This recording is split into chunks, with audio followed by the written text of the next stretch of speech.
જય હિન્દ, નમસ્કાર મિત્રો। જો આજે હું એવું કહું કે આપણે કેન્સર જેવી જીવલેણ બીમારીને એક રસી થકી હરાવી શકીએ છીએ તો શું તમે માનશો? પણ આ હવે સત્ય થવા જઈ રહ્યું છે, કેમ કે આની પહેલાં પણ આપણે પોલિયો, ઓરી, અછબડા જેવી ઘાતક બીમારીઓને એક રસીના ડોઝ થકી હરાવી ચૂક્યા છીએ। તો હવે કેન્સરનો વારો છે। મિત્રો, આજે હું જે માહિતી આપવા જઈ રહ્યો છું એ દરેક માતા પિતા માટે, દરેક ભાઈ માટે, દેશના દરેક નાગરિક માટે ખૂબ મહત્ત્વની છે। આ માહિતી થકી તમે તમારી બહેન, દીકરી કે પત્નીનો કેન્સરથી જીવ બચાવી શકો છો। એટલે આ વિડીયોને અધવચ્ચે છોડવાની ભૂલ ના કરશો। આવો આજે આપણે સંપૂર્ણ માહિતી જાણી લઈએ। મિત્રો, આજે આપણે વાત કરીશું સર્વાઇકલ કેન્સર એટલે ગર્ભાશયના મુખના કેન્સર વિશે।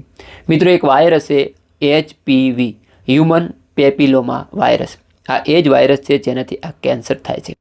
આ વાયરસ ત્વચાથી ત્વચાના સંપર્કમાં આવવાથી કે કોઈ સંક્રમિત વ્યક્તિના સંપર્કમાં આવવાથી આપણી બોડીની અંદર ઘૂસે છે, પરંતુ આ વાયરસ એટલો બધો ખતરનાક છે કે એ સાયલન્ટ કિલરના જેમ પડ્યો રહે છે। ઘણા વર્ષો સુધી આપણને ખબર પડતી નથી। ધીમે ધીમે એ ગર્ભાશયના મુખના કોષોને કેન્સરમાં પરિવર્તિત કરી દે છે, ત્યારે બહુ મોડું થઈ ગયું હોય છે। શરૂઆતના તબક્કામાં આના કોઈ લક્ષણો દેખાતા નથી, પણ સમય જતાં અસહ્ય પીડા, રક્તસ્રાવ અને નબળાઈ આવે છે। આ વાયરસ ગર્ભાશયના મુખના કોષોથી કિડની અને આંતરડા સુધી પહોંચે છે। જો સમયસર ઇલાજ કરવામાં ના આવે તો એ કોઈ પણ મહિલા માટે જીવલેણ સાબિત થઈ શકે છે।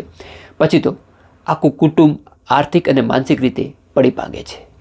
પાછું ભારતમાં આ સૌથી ઝડપથી વધી રહેલું કેન્સર છે। ભારતમાં સ્તન કેન્સર પછી બીજા નંબરે આ સર્વાઇકલ કેન્સર આવે છે। આખી દુનિયામાં આ કેન્સરના કારણે જે મૃત્યુ થાય છે તેમાંથી એકલા ભારતમાં 25% જેટલા મૃત્યુ થાય છે। દર વર્ષે 1,20,000 કરતાં કેસીસ આવી રહ્યા છે, તેમાંથી 75,000 જેટલી મહિલાઓના મૃત્યુ થઈ રહ્યા છે। વિચારો મિત્રો, દરરોજ કેટલીય માતાઓ અને દીકરીઓ આ અજ્ઞાનતાનો ભય બની રહી છે, પણ હવે ડરવાની જરૂર નથી, કેમ કે આનો પણ તોડ મળી ગયો છે। પણ હવે ભારત માટે ગર્વની વાત છે, આપણી સંસ્થા સિરમ ઇન્સ્ટિટ્યૂટ ઓફ ઇન્ડિયાએ ભારત સરકારના ડિપાર્ટમેન્ટ ઓફ બાયોટેકનોલોજી સાથે મળીને એક જોરદાર રસી બનાવી છે। એ રસીનું નામ છે સર્વાવેક। આ રસી ખૂબ જ સુરક્ષિત અને જોરદાર છે, તેનું 100% પરિણામ પણ મળે છે। એટલે હવે આપણે આ જીવલેણ કેન્સરને પણ નાથી શકીશું। મિત્રો, આ રસી કોઈ જાદુથી કમ નથી। આ રસી યોગ્ય સમયે એટલે વાયરસના સંપર્કમાં આવીએ તેની પહેલાં લેવામાં આવે તો ચોક્કસ ગર્ભાશયના મુખના કેન્સર સામે રક્ષણ મળી શકે છે। આ રસી લીધા પછી શરીરમાં એવી એન્ટીબોડી બને છે કે વાયરસ અંદર એન્ટર થાય તે પહેલાં એ એન્ટીબોડી તેને મારી નાખે છે અને કેન્સર સામે આપણને 100% સુરક્ષા આપે છે। હવે સૌથી અગત્યની વાત, આ રસી લેવાની પ્રક્રિયા શું છે? તો ભારત સરકાર આજથી એટલે 28 ફેબ્રુઆરીથી આનું અભિયાન ચલાવશે। સૌ પહેલાં તે 14 થી 15 વર્ષની વય જૂથની બાળાઓને આ રસી આપશે।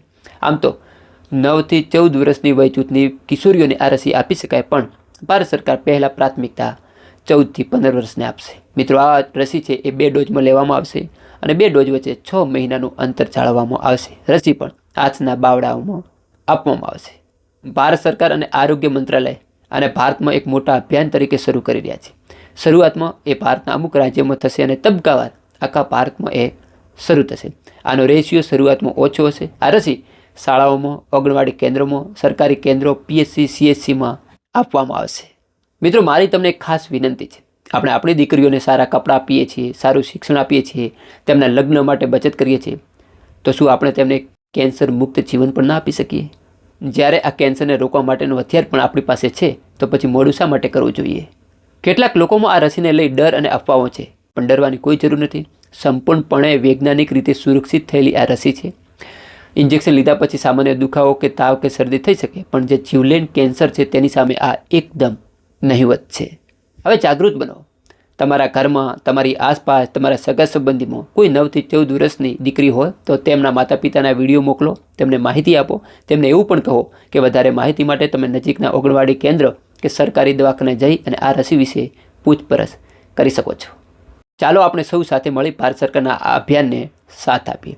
મિત્રો, દીકરીઓ એ ભારતનું ભવિષ્ય છે, તેમનું આયુષ્ય બચાવવું એ આપણી જવાબદારી છે। આ માહિતી જો તમને સારી લાગી હોય તો આ વિડીયોને સમગ્ર ગુજરાતમાં શેર કરો, જેથી આપણે દીકરીઓને સર્વાઇકલ કેન્સરથી બચાવી શકીએ। આવી વાસ્તવિક સચોટ વાતો જાણવા માટે, આવી માહિતી જાણવા માટે તમે અમારી ચેનલને સબસ્ક્રાઈબ કરવાનું ભૂલશો નહીં। જય હિન્દ, જાગૃત બનો, સ્વસ્થ રહો।